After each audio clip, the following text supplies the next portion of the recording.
박수 감사합니다. 제가 얼마 전에 우리 한국 축구 대표 선수를 지냈고 감독으로 있는 분이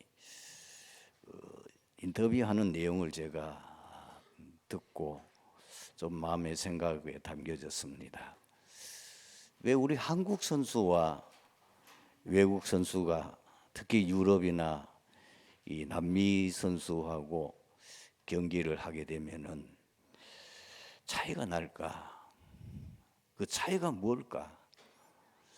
그걸 그 감독이 얘기를 했어요. 주로 이 유럽 선수들은 그리고 남미 선수들은 그 랩넌트 때에 축구를 배우는 청소년 때에는 기본기를 아주 다진다는 겁니다.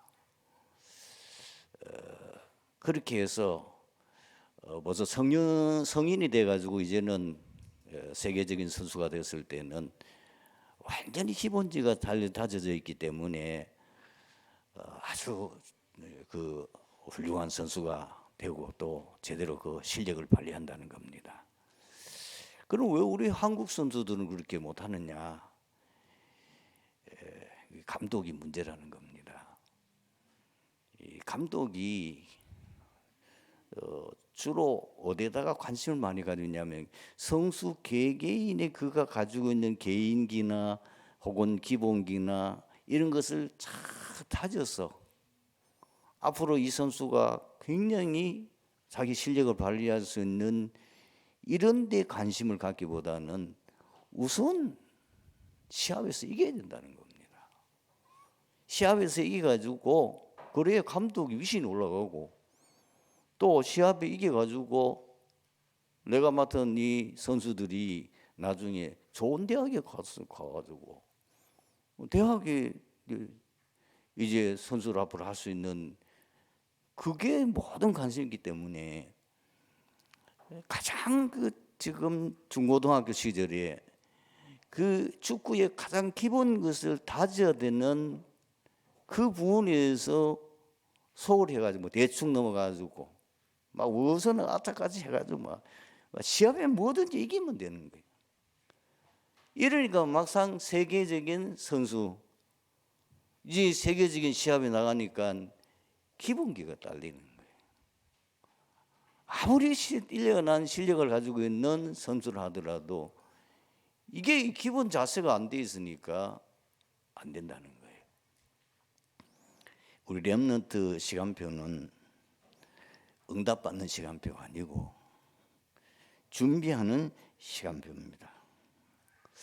결국은 그 사람이 제대로 응답받으려고 하면은 준비된 만큼 열매를 맺게 되고 그리고 랩넌트 때 준비된 거는 평생 응답하고 관계 있습니다.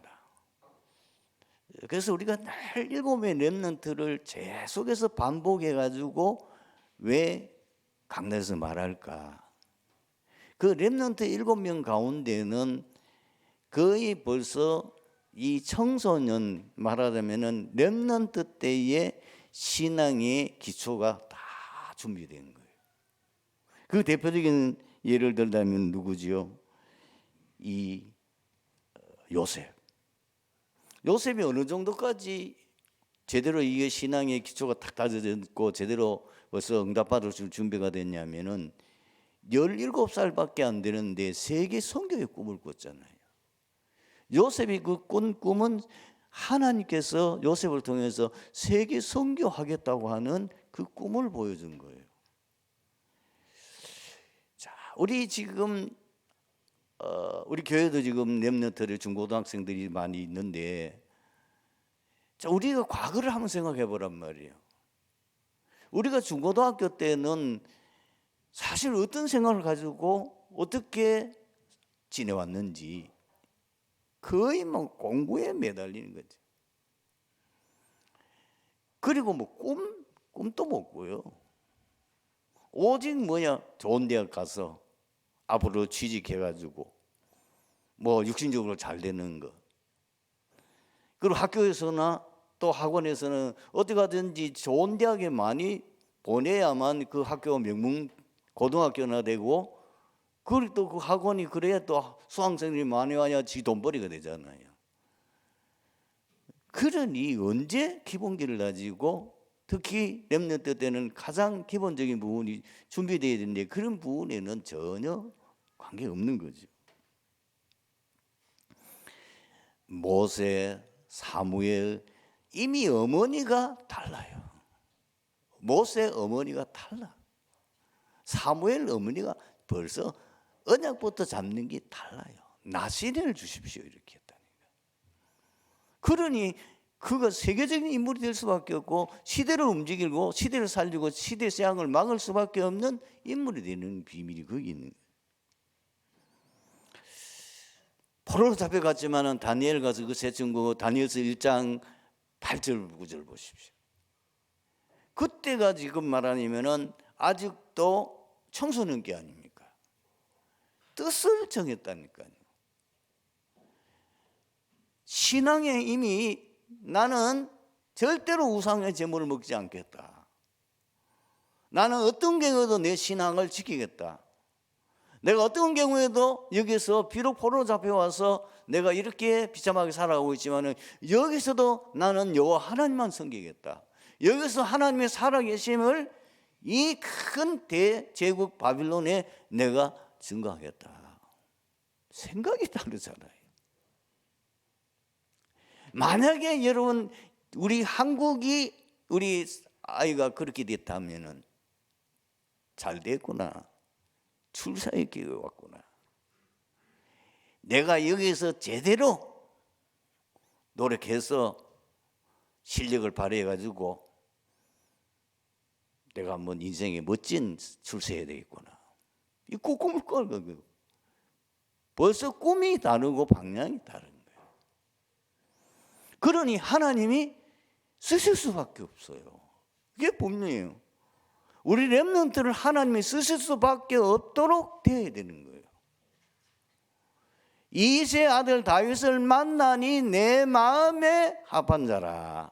내 뜻을 다 이루게 하리라. 이 세상 모든 만물을 움직이시는 분은 여호와 하나님이요.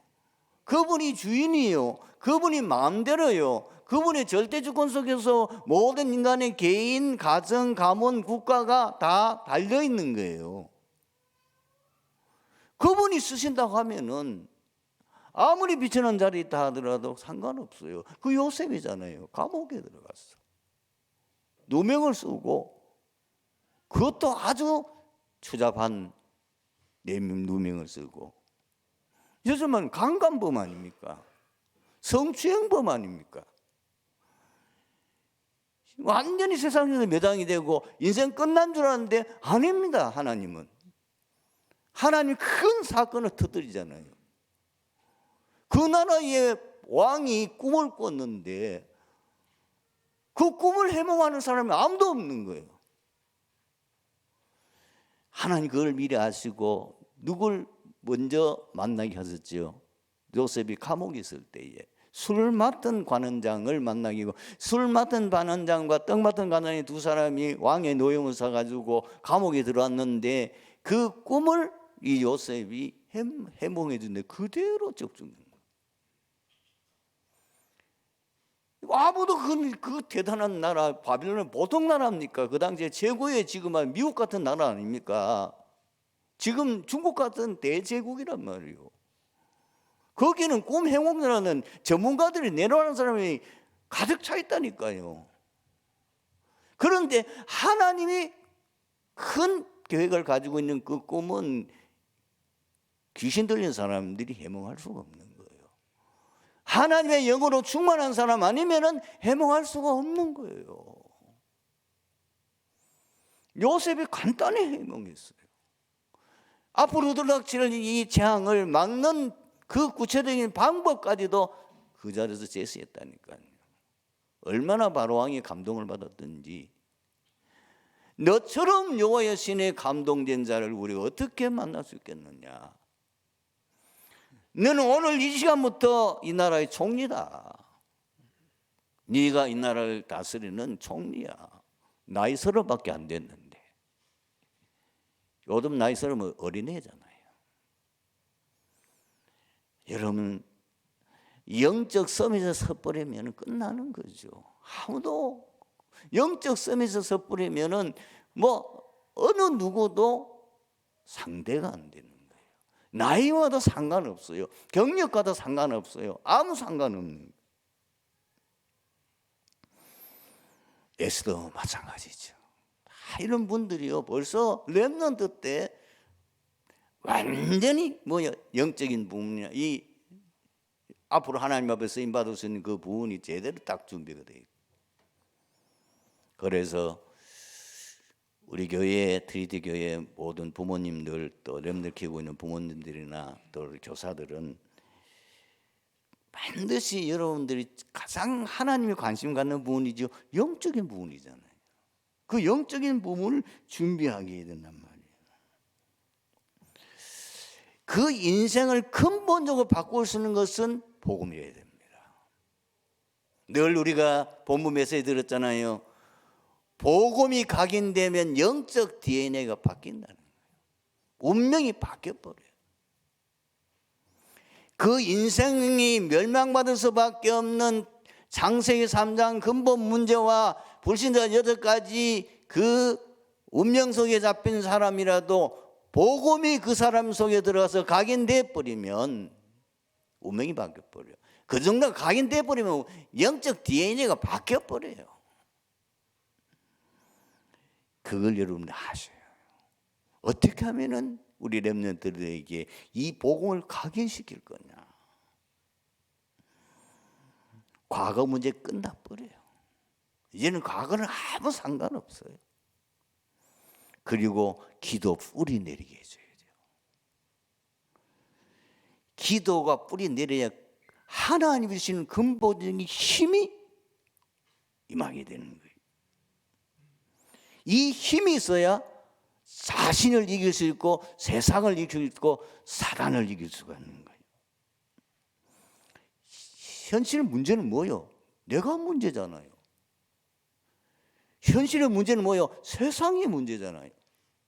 거기에다가 이 세상을 움직이는 그 배후의 역사는 사단이 세상 임금이잖아요. 그게 문제거든요. 지금 현실 문제는 이 3가지 문제예요. 내가 문제란 말이에요. 내가 영적 문제에 빠져 있단 말이에요. 내가 불의의 상태 속에서 못 벗어난다 그 말이에요. 이걸 넘어설 수 있는 그 비밀, 이 세상을 이길 수 있는 비밀, 완전히 사단을 잠재울 수 있는 그 비밀이 하늘에 주시는 힘이어야 돼요. 기도는 복잡하게 할 필요 없어요. 육신적으로 달라? 사실 그거는 별 좋은 기도 아니에요. 사실 복음의 7가지 축복 누리면 돼요. 복음은 하나님의 능력이라고 그랬잖아요. 구원을 주시는 하나님의 능력이요. 인생의 모든 문제를 해결할 수 있는 보좌를 움직일 수 있는 능력이에요. 보좌의 축복이 내게 임하게 할 수 있는 능력이 기도예요. 시공초월의 역사가 일어날 수 있고 이 2, 3절 나라 빛이 비치게 하는 그 능력의 비밀이 기도예요. 기도가 뿌리 내려졌다. 기도의 사람이 돼버리면 사실 현실 문제는 걱정할 수 없어요. 요셉이 어떤 사람이었습니까? 여호와께서 요셉과 함께 하심으로 기도의 비밀이 있는 사람이잖아요. 기도가 완전히 뿌리 내려 있는 사람입니다.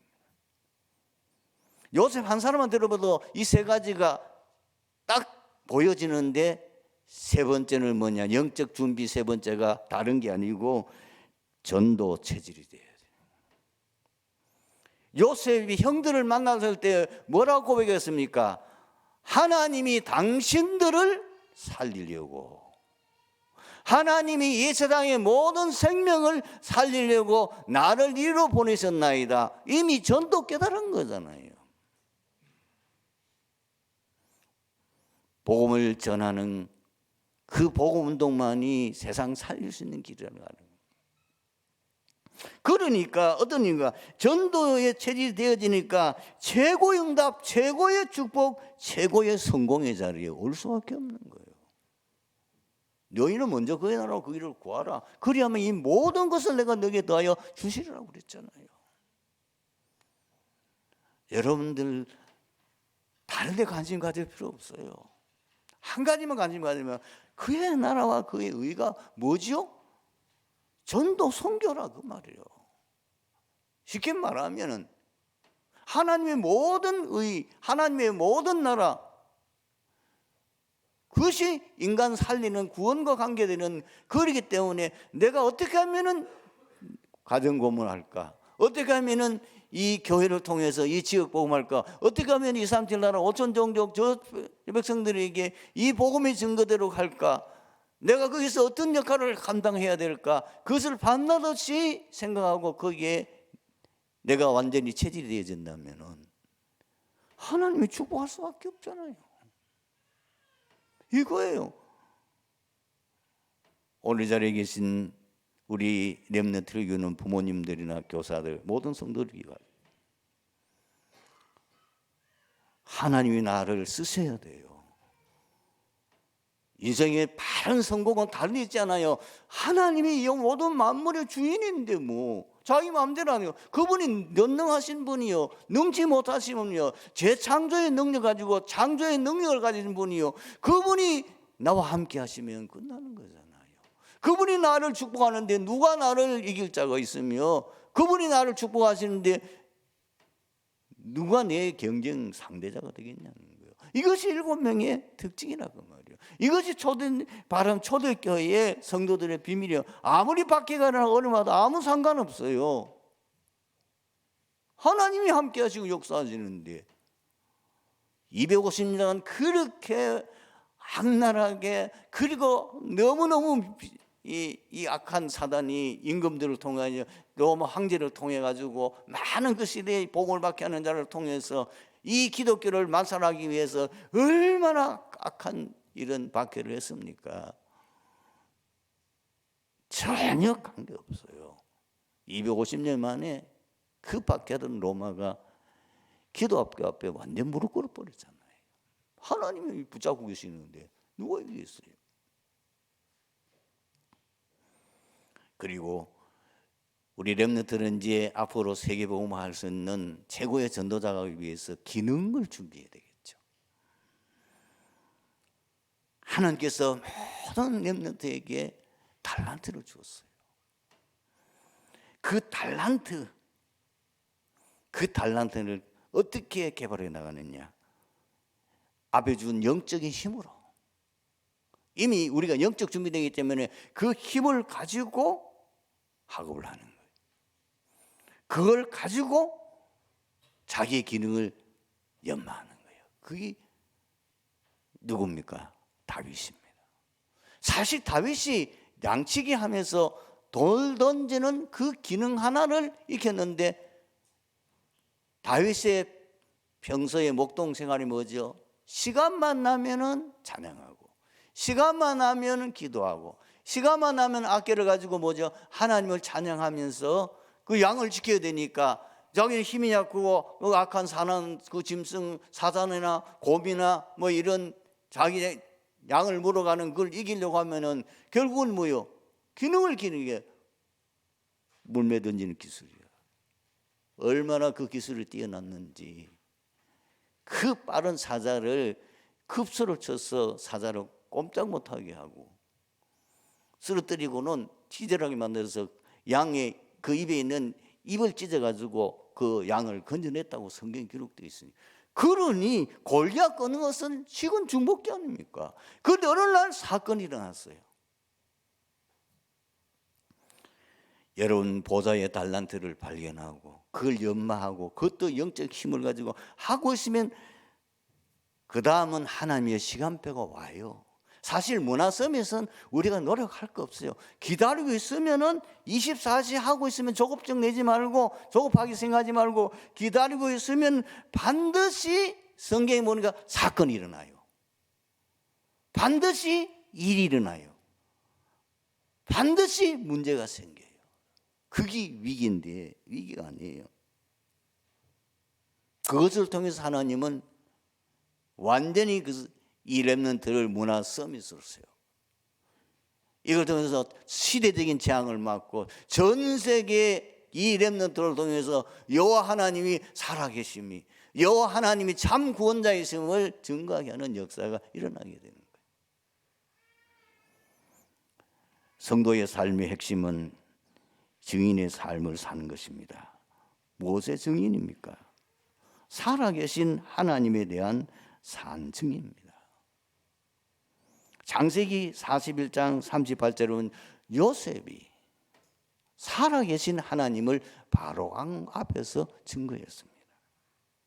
그리고 다니엘서 2장 47절을 보면은 이 다니엘이 그 당시 바빌론 왕 느부갓네살 앞에서 살아계신 하나님을 증거했는데 그 왕이 뭐라고 고백했느냐? 너희 하나님은 참으로 신들 중에 신이요 라고 했어요. 얼마나 감동이에요. 너희 하나님이 최고의 신이구나. 느부갓네살이 그 입으로 고백했다니까요. 뿐만 아닙니다. 나라가 시대가 바뀌어가지고 메데 파사 시대 때 다니엘서 6장에 보면 이 다리오 왕 때 거기서도 이 다니엘이 증거했잖아요. 그 다리오 왕이 사자굴 속에 들어갔는데도 불구하고 하나님 주의 천사를 보내서 사자 입을 봉하게해서 다니엘을 해치지 못하게 한 그 감옥 현장에서 다니엘을 보고 뭐라고 말했습니까? 하나님을 보고 그는 살아계신 하나님이시요 영원 불변하실 분이시다. 이것보다도 더 큰 증거가 어디 있겠어요? 왕이 그렇게 말. 왕이 조설로 있다니까요. 앞으로 저 다니엘을 섬기는 하나님을 모욕하거나 그 하나님을 욕되한 자를 내가 엄벌하겠다. 거기는 무시무시한 벌을 약속했다니까요. 예수가 그리스도심을 증거하는 증인이고, 그리고 인생의 바른 삶에 대한 증인입니다. 무엇으로 증거하게 될 것인가? 말로 증거하는 증인이요, 행동으로 증거하는 증인이요, 인생 전체로 증거하는 증인입니다. 성경에 기록된 일곱명의 렘넌트, 포로시대 렘넌트들, 그리고 초대교회 사도와 제자들이 바로 그 증인입니다. 그러면 오늘 본문에 이 세례 요한은 도대체 예수님을 어떤 분으로 증거했습니까? 첫 번째 세례 요한은 예수님은 세상 죄를 지고 가는 하나님의 어린 양이라고 오늘 29절에 말씀하고 있습니다. 이 말이 뭡니까? 지금 세례요한이 하는 이 말이 뭐예요? 세상 죄를 지고 온 하나님의 어린 양이라는 그 말이 뭘 말하는 겁니까? 예수님은 인생 모든 문제 해결자 그리스도시다, 그 겁니다. 성경을 통해서 성경을 그리스도를 통해서 인생 문제를 해결할 수 있음을 이미 성경에 많이 예언되어 있습니다. 인간이 타락하자마자 바로 하나님께서 뭘 약속하셨습니까? 앞으로 인생의 모든 문제는 그리스도를 통해서 해결될 것이다. 그것이 창세기 3장 15절입니다. 사람들이 타락해서 하나님께서 세상을 물로 심판하려고 할 때에 이 노아에게 방주를 만들어라. 그 방주 안에 들어간 자만 그 홍수 재앙을 막을 수 있다. 그 말이 뭐고, 그리스도 안에 들어오나야 재앙을 막을 수 있고 거기에서 들어야 참 인생의 안식과 행복을 누릴 수 있다고 하는 예표인 것입니다. 출애굽기에도 맞아 이스라엘 백성들이 완전히 노예가 됐을 때에, 그것도 400년 동안이나 노예 생활하고 있는 그때에 하나님은 모세를 통하여서 그 바로 왕에게 그리고 모든 백성들에게 뭘 선포했습니까? 피제사들이라. 어떤 일이 일어나지요? 언제 바로왕이 항복했습니까? 10가지 애굽에 엄청난 하나님이 기적을 행하고 재앙을 내렸는데 마지막 피재앙, 그 어린 양의 피를 집 문설주와 임방에 바른 그 집만 죽음의 재앙이 피해갔어요. 뭘 말합니까? 이 세상 죄를 죽은 어린 양은, 그 어린 양은 인간의 모든 죄 문제를, 창세기 3장 문제를 해결하실 그리스도이시다, 그 말입니다. 여러분, 포로 시대 때 언제 그들이 포로에서 해방됐습니까? 이 사실을 깨달았답니까? 보라, 처녀가 잉태하여 아들이 나느니 그 이름을 임마누엘이라. 이것을 깨달은 사람들이 나타났을 때 그 포로에서 해방되어 나왔습니다. 다시 말하면 예수님은 누굽니까? 바로 구약에 약속하신 그리스도이심을 세례 요한이 증거합니다. 여러분들은 성경을 읽을 때 별로 재미없이 읽어 넘어가실 겁니다. 왜 가인의 제사는 안 받고 하나님이 아벨의 제사를 받았을까요? 이 아벨의 제사는 피제사예요. 가인의 제사는 곡식 제사예요. 하나님이 원하는 것은 속죄 제사를 말합니다. 인간의 이 죄 문제를 해결할 수 있는 그 속죄, 그리스도, 믿음으로 구원받는 이 사실을 누가 알았습니까? 가인을 몰랐고 아벨을 알은 거지. 자, 창세기 8장 보세요. 노아 홍수가 끝났어요. 이제 노아의 식구들이 이 땅에 홍수가 다 이제 사라지고 난 후에 땅에 정착할 때 제일 먼저 뭐 합니까? 창세기 8장 20절을 보면 노아가 방주에서 나온 제일 첫 번째 하나님이 뭐죠? 제사 드리는 거예요. 양을 잡아서 하나님 앞에 제사 드리는 거예요. 여러분, 모리아 사건 아시잖아요. 분명히 이삭이 죽어야 되는데 수양이 대신 죽음으로 말미암아 이 이삭이 살게 된 것, 이삭은 평생 복음을 절대로 잊을 수가 없겠죠. 왜냐하면 생생하게 체험했으니까. 내가 죽어야 되는데 나 대신에 어린 양 대신 예수 그리스도께서 죽으심으로 말미암아 내가 모든 죄에서 속죄함을 받고 인생 문제 해결받았다는 그 사실. 구약시대 제사는 다른 거 아닙니다. 예수 그리스도를 통해서 인생 모든 문제 해결받을 수 있다. 실제로 그들은 모여 제사를 드림으로써 계속 선포한 겁니다. 그걸 계속 그들이 고백한 겁니다. 그래서 마태복음 1장 21절에 예수님께서 성령으로 마리아의 몸에 잉태되어진 그 사건을 보고 그 남편 요셉이 갈등하고 있을 때에 꿈에 주의 천사가 나타나서 이 요셉에게 말을 합니다. 지금 내 아내, 약혼자입니다. 아직 결혼 안 했어요. 약혼한 그 내 아내 마리아에게 잉태된 것은 성령으로 잉태된 것이다. 아들을 낳으리니 이름을 예수라라. 이름 예수가 뭐냐? 구원, 그 말입니다. 이름이 예수 이름이 구원이요. 구약에는 여호수아, 예수와 예수 다 같은 말. 이는 그가 자기 백성들을 그들의 죄에서 구원할 자이심이라 하니라.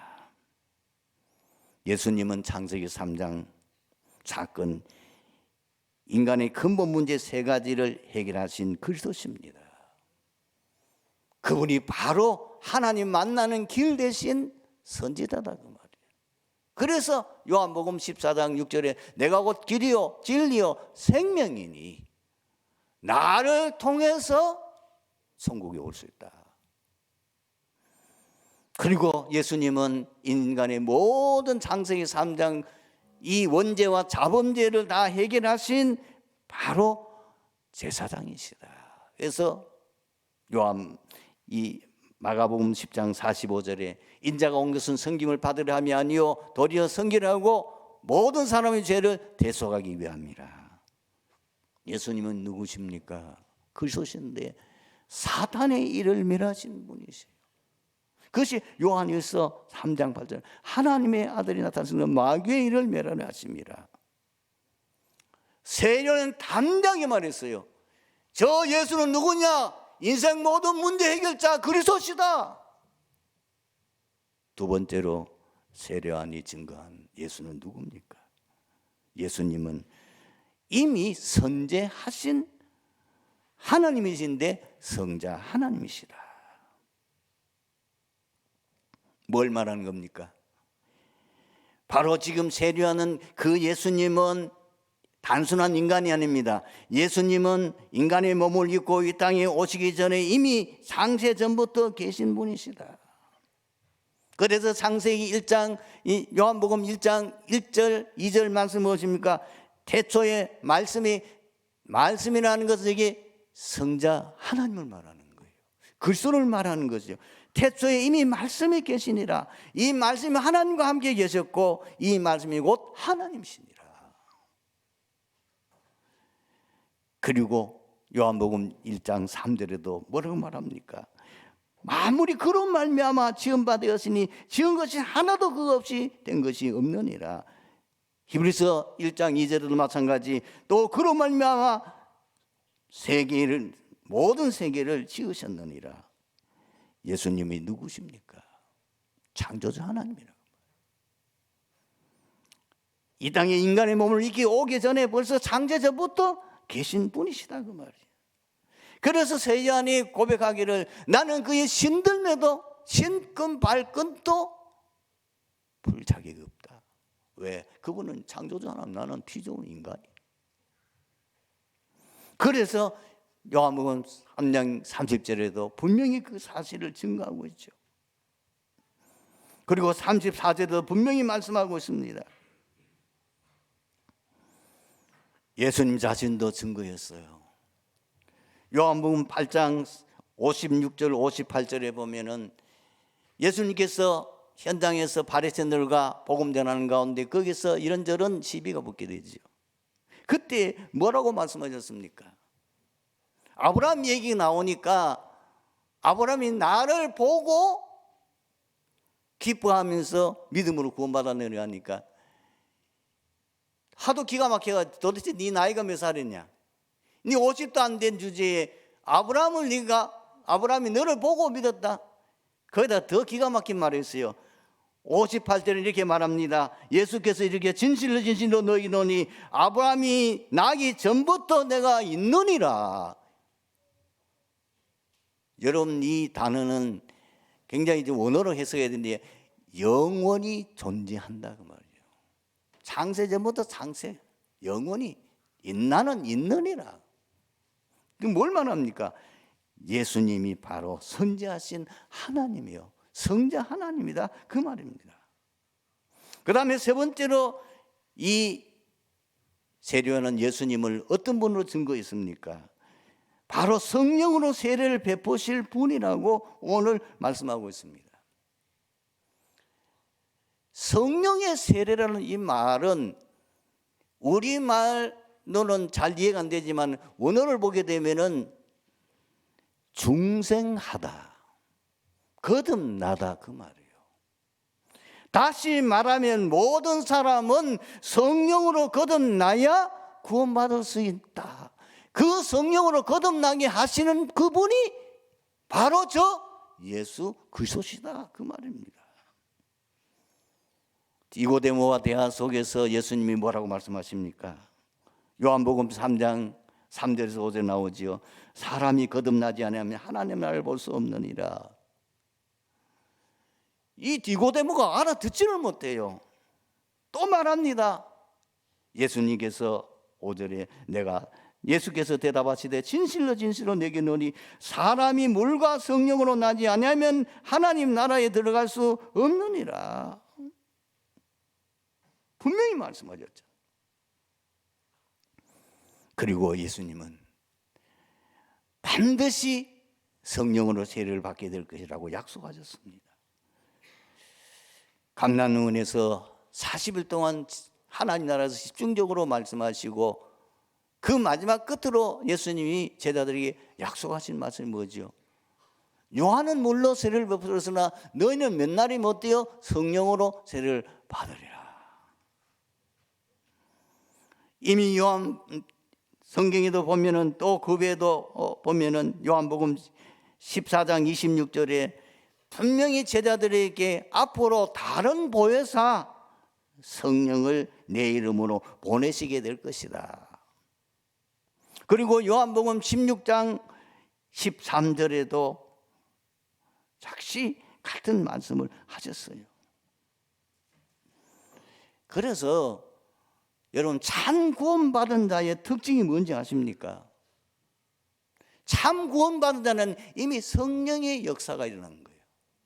왜? 고린도전서 12장 3절 누구든지 예수가 그리스도로 믿어지고 그리고 하나님의 자녀된 사람에게는 어떤 일이 먼저 나냐면 성령이 아니고는 예수를 주라 시인할 수 없다고 그랬거든요. 이미 예수를 주라 시인한 자는 거듭났어요. 중생한 거예요. 그 정도가 아닙니다. 고린도전서 3장 16절에 뭘 말씀하죠? 성령의 내주를 말하죠. 너희가 하나님의 성전인 것과 하나님의 성령이 너희 안에 거하신 것을 알지 못하느냐. 뿐만 아니라 로마서 8장 14절 15절의 내용이 무엇입니까? 하나님의 영으로 인도받는 자가 곧 하나님의 아들이다. 고린도후서 5장 17절 말씀은 무엇입니까? 누구든지 그리스도 안에 있으면 새로운 피조물이라 이전 것은 지나갔으니 보라 새 것이 되었도다. 오늘의 말씀의 결론입니다. 성도가 증인의 삶을 사는 비결이 무엇입니까? 보좌의 힘으로 충만한 영적 서밋이 되는 것입니다. 그리고 보좌의 달란트를 발견한 기능 서밋이 되는 것입니다. 세 번째로 보좌의 미션을 가진 문화 서밋이 되는 것입니다. 이번 한 주간 동안 여러분들이 생애의 최고 응답받는 축복 역사이라고 주님의 이름으로 축원합니다. 아버지 하나님 감사합니다. 오늘 말씀 속에서 이 자리에 참석한 드리식 교회 성도들이 세례 요한처럼 예수를 그리스도로, 예수를 하나님으로, 예수를 성령으로 세례를 베풀 자로 우리도 고백하고 우리 자신들이 먼저 보좌의 능력으로 영적 서밋이 되게 하시고 우리 자신들이 보좌의 달란트로 기능 서밋이 되게 하시고 우리 자신들이 보좌의 미션 가지고 문화 서밋에 응답받아 세계 복음의 증인되는 역사 일어나게 하옵소서. 예수 그리스도 이름으로 기도드리옵나이다. 아멘.